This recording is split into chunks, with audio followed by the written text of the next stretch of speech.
Cool, looks good. Alright. What should we talk about today? Let's get sassy. Sass is easy. You just go to the website and read the documentation. Lecture over, actually. What else are we talking about? Responsive design and Sass. We'll keep it light, we'll keep it easy. Maybe we'll even end early today. Let's see.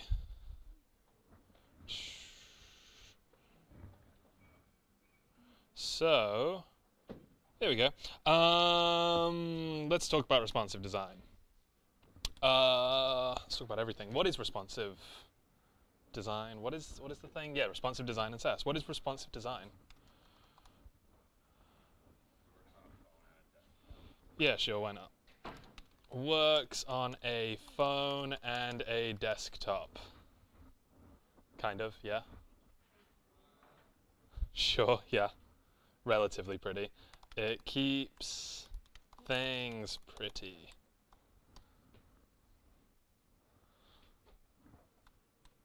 Anything else? I'm happy with those.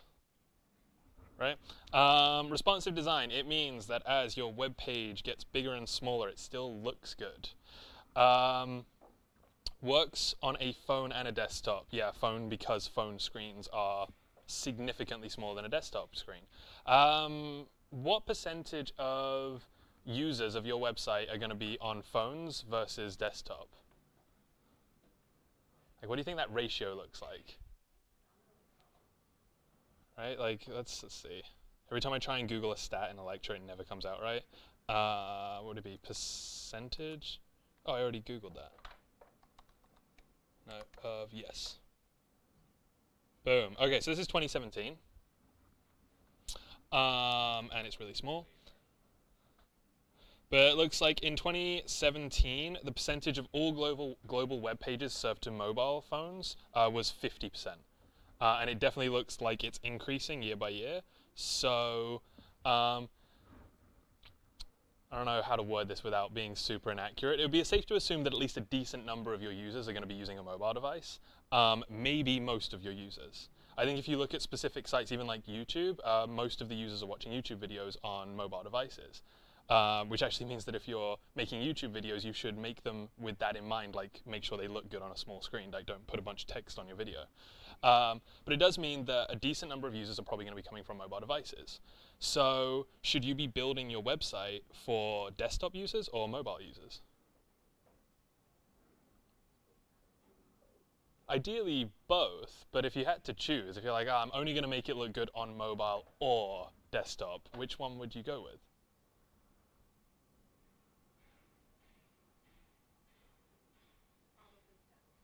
Probably, but why? If most people are coming from a mobile device.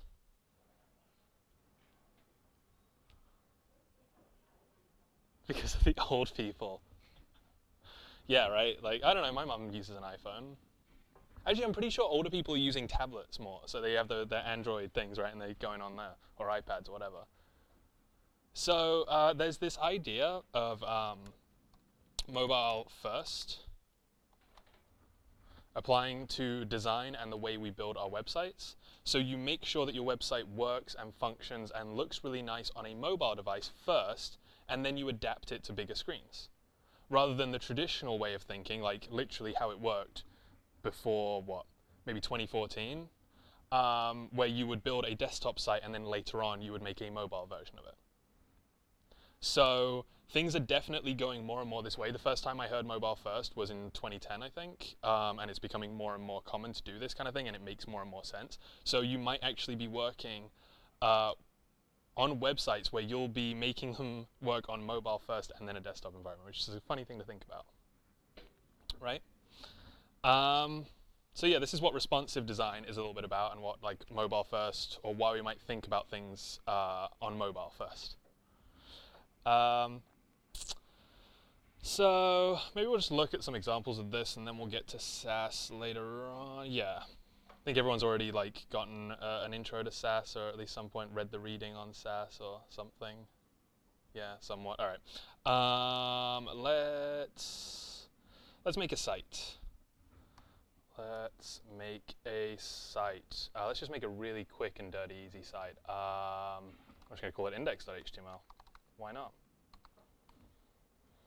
We're going to talk about some things that help you make a website responsive. So, which ipsum shall we use? Hipster ipsum? I feel like hipster ipsum's fine, but it's definitely not the best. Cheese ipsum? Cheese ipsum. We can take like one paragraph from each ipsum. So it starts with hipsters, then goes to cheese, then goes to... let's see, I'm going to take 2 from hipster. Beer me. And 2 from cheese. Click the generate. Oh, generate cheese. Oh, that's so good. Medium paragraphs, maybe? Yeah. Cheesy feet is the first word? I mean, that's what you get when you go for cheese ipsum, I guess.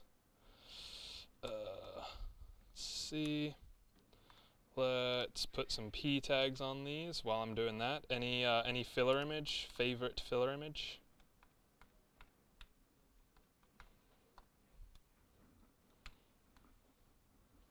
No? You were quick with the cheese ipsum. We got Phil Murray. Place Cage. The Steven Seagallery. No? I think there's like a Place Kitten. Alright, let's do some... This one looks pretty good. Let's do some Nicolas Cage. The Cage. Everyone knows, right, you always fill in the alt tag. You've been told that. Slapped on the hand for not filling in it. Okay. Alright, let's dump this in a main.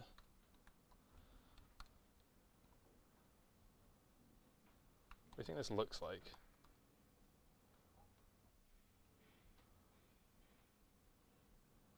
Oh, that's pretty cool. So yeah, alright, that looks nice. What was the width of your tweeter? What is the width of it? And then you like margin auto to make it in the center. 450, that's really small. All right, let's go. I'm gonna make this, I guess I'll make a CSS file. Styles.css. Let's make the main width like, I don't know, 900 pixels. And margin auto. Just do a couple of those things to make. I guess I got to include my CSS file. Link styles. All right, everyone guess what's going to happen? Yeah, it's nice and centered. This looks good, right? This would pass for a website in like, what, 98, 99, right? That'd be like, wow, look at that nice website. It's centered and everything. Okay, that's enough. That's enough bad-looking website. So, let's first talk about viewport. So, does anyone remember how or which year the iPhone came out? 05? Seems a little early. I thought it was close to like 2009. Yeah. Not a bad guess. You might be right. First iPhone came out... Oh, we're both wrong. 2007. The first iPhone came out in 2007. And at this time, Apple needed a plan for how everything was going to look on the iPhone, right? So they have to take control of everything. They had a nice mail experience because there was the mail app. They had a nice maps experience. They used Google Maps, but whatever. They had a nice texting experience. And they had this Safari web browser. They didn't have the App Store yet. And they needed to make sure that all websites looked really good on their iPhone. I'm actually going to bring up an iPhone. I have one. So their plan for making sure that all websites look good on an iPhone was to zoom out every site by default. So I'm going to remove this tag for now, and we'll talk about this in a second. So they figured, all right, most websites are kind of built maybe like this. Wait, no, like this, where they're supposed to span across like, you know, maybe 1,000 pixels or something. Like they're built to work on a desktop environment. But iPhones have like 320 pixels width. That's it. So if we were to look at this on an iPhone, you'd only get like that much. So Apple thought, you know what, we're just going to zoom out the entire website and dump it on the phone. So if I look at this on my iPhone, let's just grab this URL, go into Safari. There, right? Ever seen a website look like that on an iPhone? Especially like back when smartphones were just becoming cool, like in 2007, 8, and 9. But that's what their plan was. Like, I've got this great plan to make sure that everyone gets a great mobile user experience. We're just going to zoom the hell out on every website. But this wasn't a bad plan, because the alternative was to have it so it loaded like this, which I think maybe is a worse plan. But yeah, everything's just zoomed out.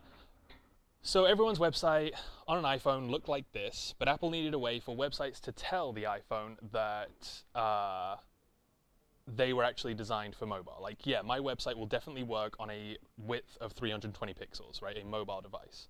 So Apple invented this tag that everyone has probably seen and ignored, and that we're just going to highlight right now. This tag. The viewport tag. Everyone's seen this, right? Everyone's had it in their HTML and just kind of ignored it. Yeah.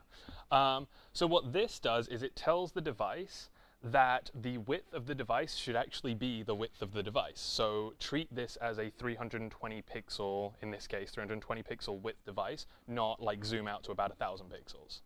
And set the initial scale to be 1. You could have it zoomed in or zoomed out by default.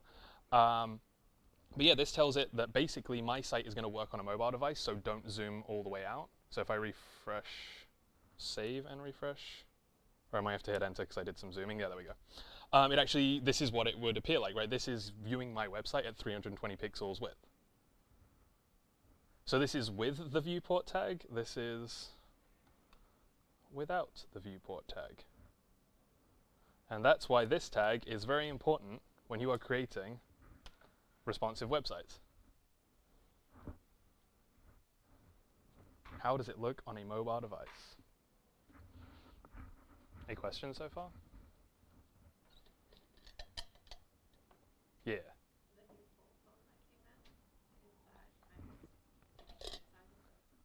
The new what? What? Galaxy has a fold phone?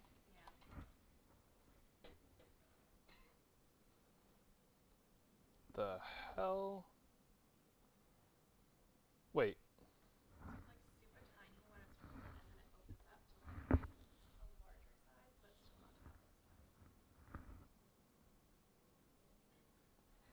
So I guess, I'm not sure. It is the device's responsibility to kind of define its size and render it in whatever way it needs. So, a phone could be really small but still tell the web page that it's very big and render it that way.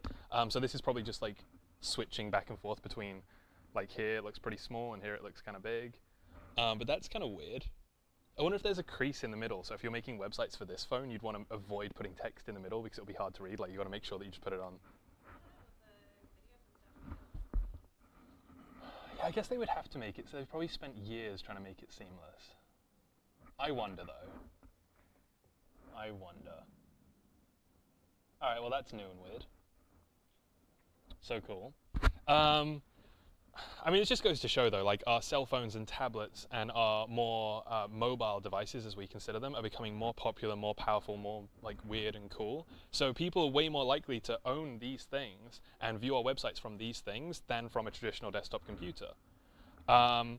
In fact, years from now, probably the only people that will have traditional desktop computers are creators of more advanced things, so software engineers or video editors, graphic designers, but your day-to-day user, right? I need a Word document so I can do school projects or whatever you need for school, or I just need to go on Facebook and Instagram and all that stuff. They're all going to own mobile devices and probably won't need a desktop.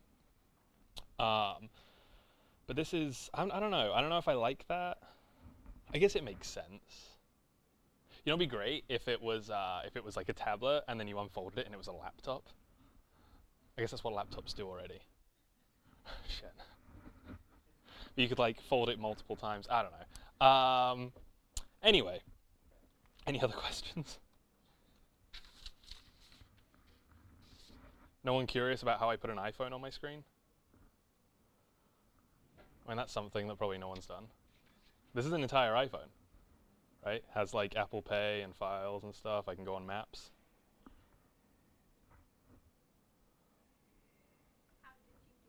How did I do that? Who's got a Mac? Yeah, you have to have a Mac to do it. You go to the Mac App Store and you download Xcode. Surprised no one had the question. No, it's a pretty, at some point in your dev career, if you own a Mac, you will go to the App Store and you will download Xcode at some point. The application looks like this, Xcode, just because it comes with a bunch of features that are helpful for developers. If you're on control option, I had to set it up, I think, this way. Yeah. If you're not on a Mac, then if you're interested in anything to do with mobile development, you can download Android Studio. But yeah, just fun tools, right? Fun little tools. For the mainstream web developer, though, you would not open up an iPhone simulator to view a website, view how it looks on a mobile device anyway. I personally would, because it is a slightly better experience, slightly better result for what it will actually look like on an iPhone. But if you kind of just want to get an idea of what it's going to look like on a mobile device, you can open up your DevTools. And first of all, having your DevTools on the right instead of the bottom means that every time you expand your DevTools, you are checking if your site is responsive or not. This is not responsive. It is not responding to my site resizing. You see that? Like the text just disappearing, image just disappearing. But this little icon right here allows us to toggle the device. So I click on this, and I'm allowed to toggle between different devices. So iPhone X, iPhone, different ones, the Pixel 2, Galaxy S5, iPad Pro. So definitely open up this tab and just check to see what your site kind of looks like on the different devices. It won't be as accurate as testing on a device, but it'll be fine. You know, it's better than not testing on anything. Let's see. Yeah, so that's like what Chrome says it's going to look like, and this is what it actually looks like. Close enough, I guess. Whatever. Anyway, so that's viewport. So let's make this look, I mean, you know, it's not going to look amazing, but let's make this look better. How do we make this responsive?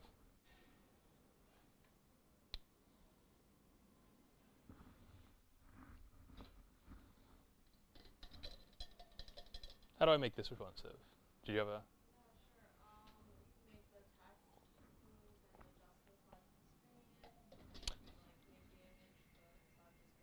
So how do I make the... So let's start with the text. But yeah, exactly. You kind of...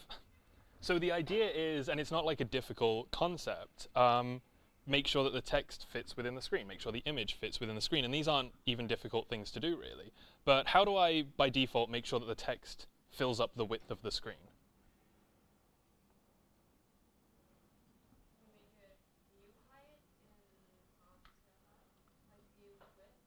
So it's even easier than that. By default, like if I just get rid of this width, by default, text takes up the width of its container, which in this case will be the screen. So just by removing that width, my text is now responsive. So by default, a lot of things are responsive, and we make them unresponsive by setting things like widths. Images are a little bit different because they try to take up the entire space of the content that's within them, which is the image in this case. So how can I set this image to be the size of its container? Width 100%. So let's try that. Let's go just all images. Width 100%. There we go. Done. Responsive. Now we got to like go back to our desktop site and see how it looks. Oh, it's not as good, and my image is for some reason not loading. There we go. There it is. All right, my image is too big now, and I wanted it to like be centered horizontally. Whoa. And it's not. But it looks good on mobile, and that's the important thing. But that 100% thing, width 100%, this is a relative unit. This is a, I guess the word is static unit or constant unit. This is a relative unit. And we want to use more relative units. So let's take a look. They got this great, everyone should be familiar with CSS Tricks by now, csstricks.com. It's a great site for all things CSS. Absolute length. This website is great, and this article is great for going over the different ways we can size things. So absolute lengths are things like pixels, inches, centimeters, millimeters.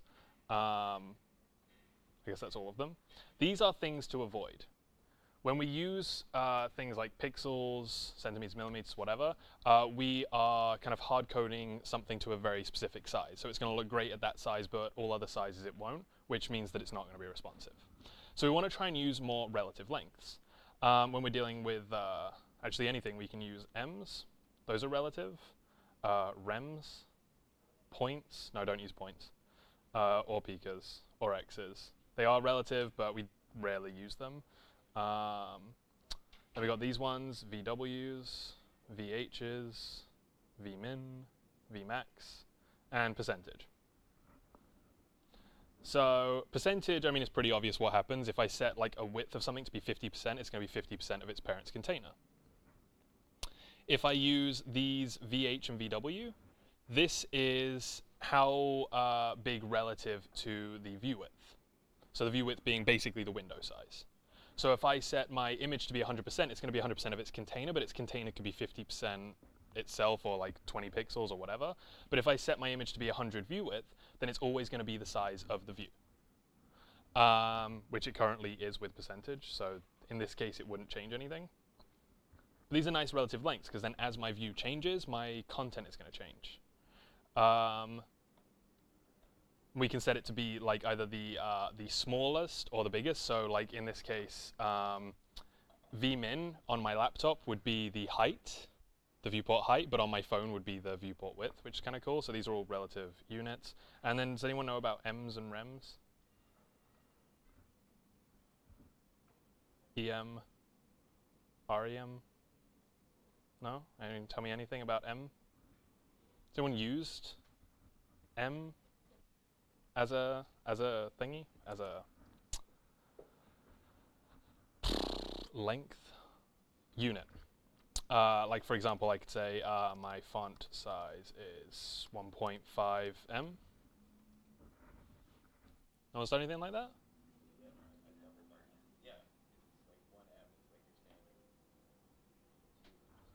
Yeah, so 1 is like your standard what?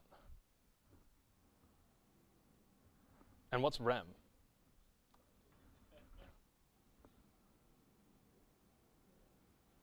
So EM is the size, actually let's just read this out. A measurement based on the current typeface's capital letter M. So it's based on the current typeface, which means that 1 EM is about 16 pixels for the default typefaces. And then, yeah, it's just like relative to that. So if I have a current font size for my paragraphs and I set my new font size to be 2 EMs, it's going to be twice the font size, right? Based on its parent container. So EMs are always based on my parent container. So my paragraphs exist within my body. So if my body's font size is 20 pixels, then doing this will set it to be 40 pixels.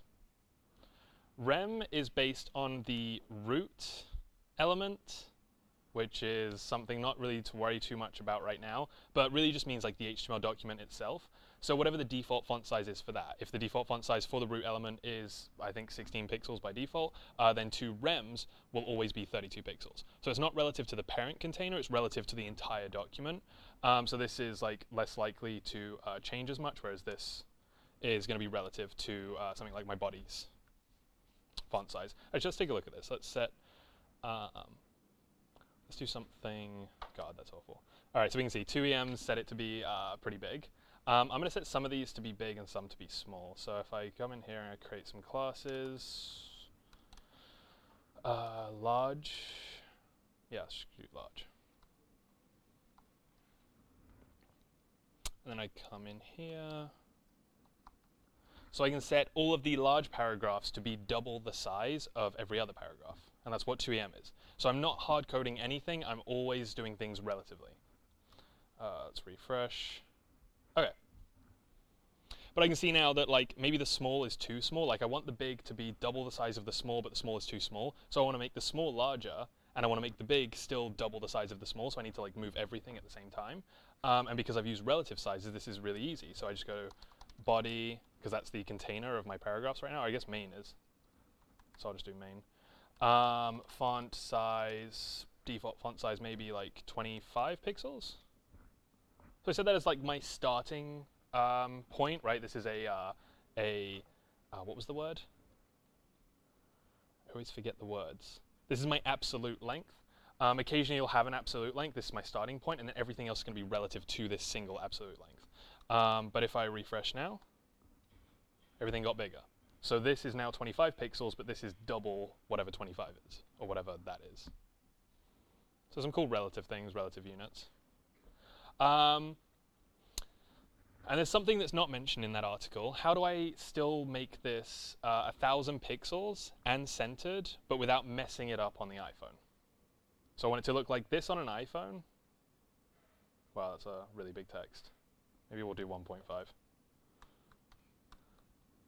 But I want to be able to set it to be 1,000 pixels wide on my desktop and centered, how we had it originally. So I kind of like, I want to bring this back, or 900 pixels, but I can't because that will mess it up on my iPhone. So what do I do here?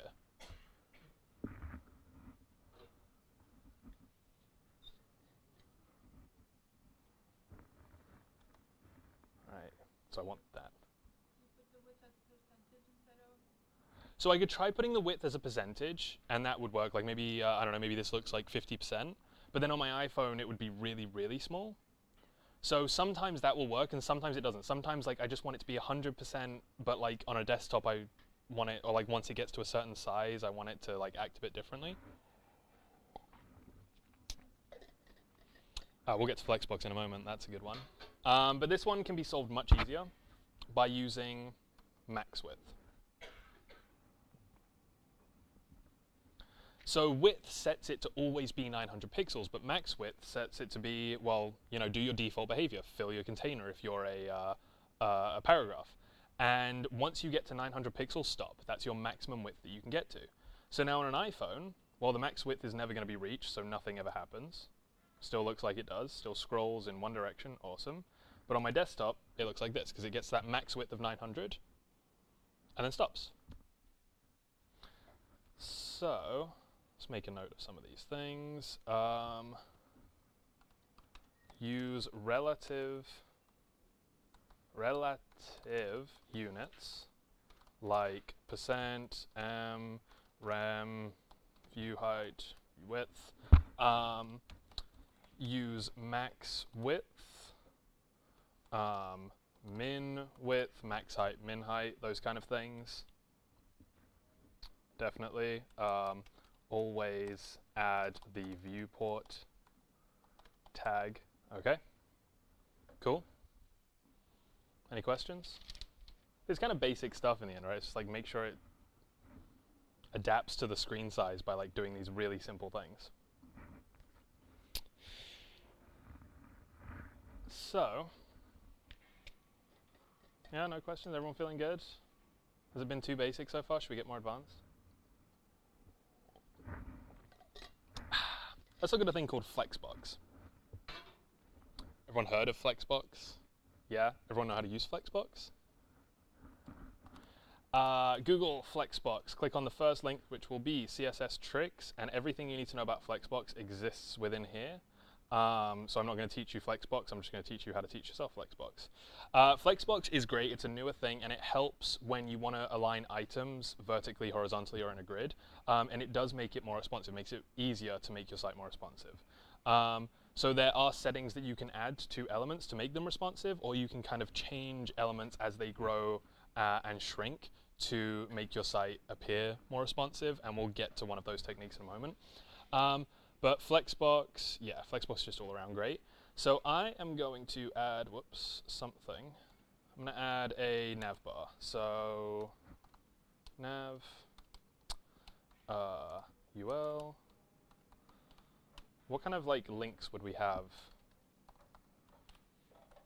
on this cheesy Nicolas Cage website? Okay, so there's Cage's top cheese. top cheese. I like that. What else? Oh, that alignment's awful. Oh, whatever. What else? Should we just have a bunch of links that are cages, tops, cheese?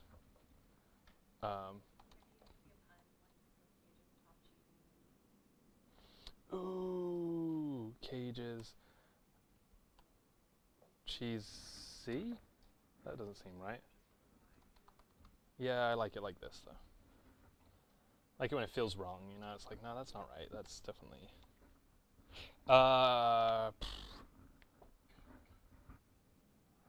What does every website have? Like that, you know, contact, about me, about us, whatever. Let's see how this looks. Cool. All right, that looks fine. I'm going to, all right, I'm going to do a couple of things. First of all, we need to get rid of the list bullets, get rid of all the default padding. I'm also going to set this to be on the body so that my navigation is within the, like, right, that thing. So, let's go. Nav. UL. How do I take off a list style off a list? And then I think padding 0. I think. Yeah. Okay.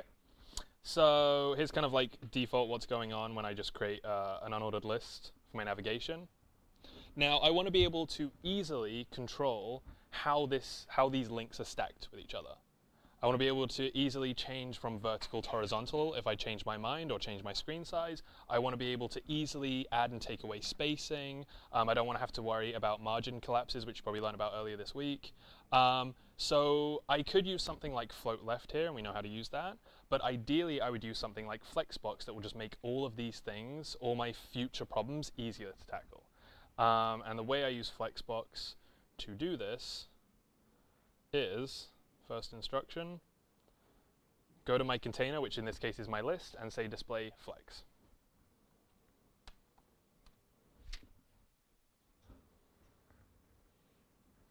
Let's see, let's bring this over so I can find it easier. Boom, there we go. Display flex made it display like that. I actually want to set this to be 100% of the width.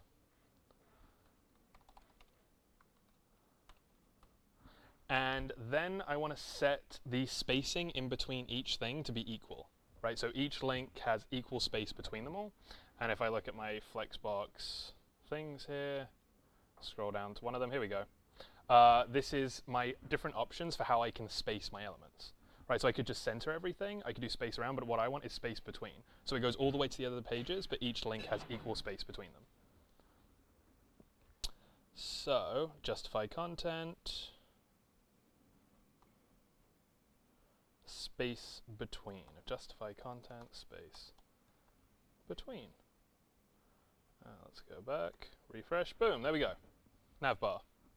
Obviously I'm not a designer, but still, you know, that's not bad, right? Couple of flexbox properties and there I am. This should still be responsive. My links kind of wrap a little bit when it gets small, but like that's fine, right? I set it to be 100% width. I set the spacing to just be equal spacing with flexbox, so I don't have this constant static spacing. I didn't say 20 pixels or anything that's that absolute length. I'm using relative values and I'm using something like flexbox, which just helps this all become responsive. Right, that is a responsive site. I'm not stoked on how the links wrap, right? How I got like 3 words here, whatever, but it works, right? It doesn't cut anything off. So at a bare minimum, by using these tools, I will just get things that work. We're done. Any questions? Just admiring how good my site looks. Like I said, if this was 1998, actually I'd have to put an animated GIF on it. I could probably find a place cage animated GIF. Oh, there it is. Then it would be. Anyway. Okay, one final thing. One final thing to help make your sites responsive. Media queries. Who's heard of a media query? No one's heard of a media query? Okay, media queries. Media queries are Media queries are useful when you want to modify your site or app depending on the device's general type, such as screen or print versus screen, or specific characteristics such as resolution or viewport width. So media queries are really versatile. You could set up a media query in your CSS sheet so that when you print your page, right, like if I go to print this page, a media query will style it differently so that this looks different than the actual site. That's a CSS media query doing that. But what we're going to look at them today is for using a media query to change what the website looks like at different sizes. So when we get really small, we'll change certain attributes about the site. And when we're big, change other things. So let's look for the most basic example here. Actually, let's look at some of the properties that we get. So we can set media types, whether it's like for printing or for screen or even like speech synthesis, which is pretty cool. Media queries are powerful. These are the different type of things that we can check for. So we can check for widths, heights, aspect ratio. So I could be like, if my iPhone's in landscape, treat it different than if it's in portrait, which is really cool. Resolution, so if it's on a really high density resolution new phone or an old phone where the pixels are not as good. What kind of colors are supported on the page. Yeah, a whole bunch of other stuff, which is kind of cool, and you can chain them together. So you can say only on a screen on this size where the aspect ratio is this and the color support is this and the pixel ratio is this, present it like this. Of course, the more specific you get, the more you'll have to write, so keep them kind of general. But let's see, let's go for, yeah, this looks like kind of close to what we want. And I like the idea of copying and pasting, it's very realistic. So I'm going to add a media query here. I'm going to say this is really like targeted at screens, not for print or anything else. So screen and max width. So let's kind of change things when we're going into that mobile area, right? Where our site starts to look more like it would on a mobile device. So here's still pretty desktop-y. This is kind of desktop-y or tablet-y, maybe. Maybe here it's about mobile-ish. I don't know, I'd say like this is around mobile, this is around tablet, and this is desktop. So let's go mobile is, I did this wrong so I can't actually see the sizing. If I open up my DevTools, I can see the sizing. There we go, you see in the top right corner there, I can now see the sizes. So when I drag it over, I can see that's around 500 pixels for mobile. Around 900 for tablet. So, let's say 500 pixels for a mobile device.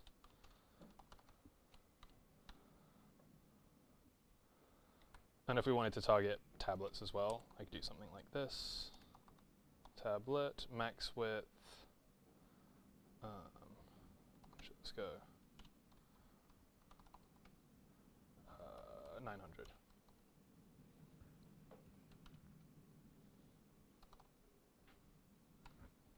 There we go. So from like any screen size to 500 pixels is going to be mobile. From 501 to 900, we're going to consider tablet, and then everything else is going to be our desktop environment.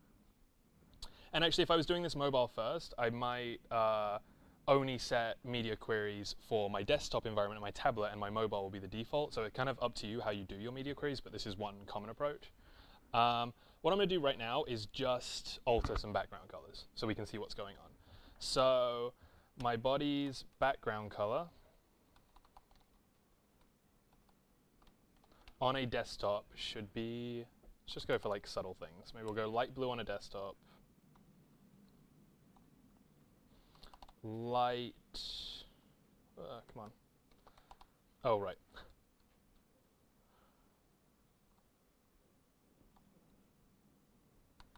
We'll discuss the syntax in a moment.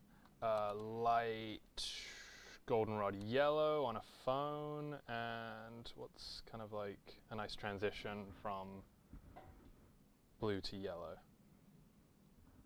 Just a hardcore red in the middle, just so we can really see what's going on. Okay, so let's just see what this does. So right now, my desktop environment, my body is blue, right? Background color is blue, no surprises there. As I change my screen down to a different size, there's my tablet size, and then as we go into mobile territory, there's the yellow. So this is what media queries do. Well, this is one of the many things media queries do. We create a media query, and then inside the media query, we just create our rules. So right here, I want to create rules for body, so I just do like my normal CSS stuff. If I wanted a rule for paragraphs, I would just do P, a bunch of rules in here. But these rules only apply when this media query is true, right? When the max width is 500 pixels in this case. And this allows us to set up different CSS rules for different sizes, which is awesome. One thing that would be really beneficial here would be, if I look at my flexbox, I can see that just by changing the flex direction, I can change the way the links are going to appear. So by default, it's going to be horizontal, or as a column, no, a row. But if I change it to a column, it will be stacked on top of each other. So if we go onto a site where on a desktop, the links come out as a row, but then you go on a mobile device and there is a column, and maybe there's even a button that like grows and shrinks them. Yeah. So all you have to do is something like this. Let's do flex direction on a mobile device, nav, ul, flex direction, column. And now on my mobile device, it's a little bit nicer. But on my desktop, still like that. I'm going to increase the font size on this to make it a little bit.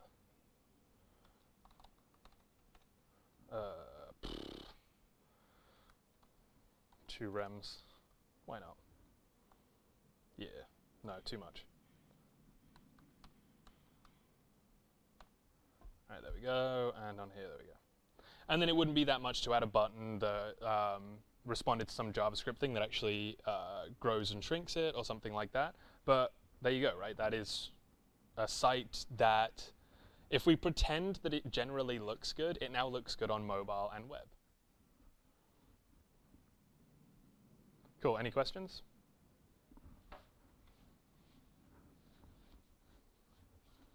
Now everyone happy with that? Okay, let me just add that to the notes then. Use tools like Flexbox. Use media queries. And you'll get all the links in the notes too. Okay, so there you go. That's how you make it responsive. Use the viewport, use relative units, use max and min, use tools like Flexbox, and use media queries. And that's it.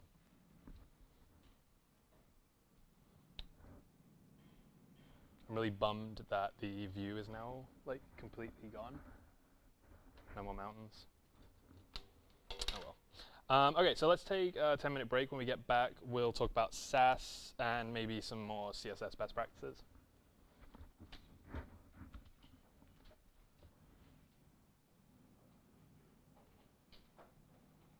Oh, that's funny. I'm watching Nima's lecture right here.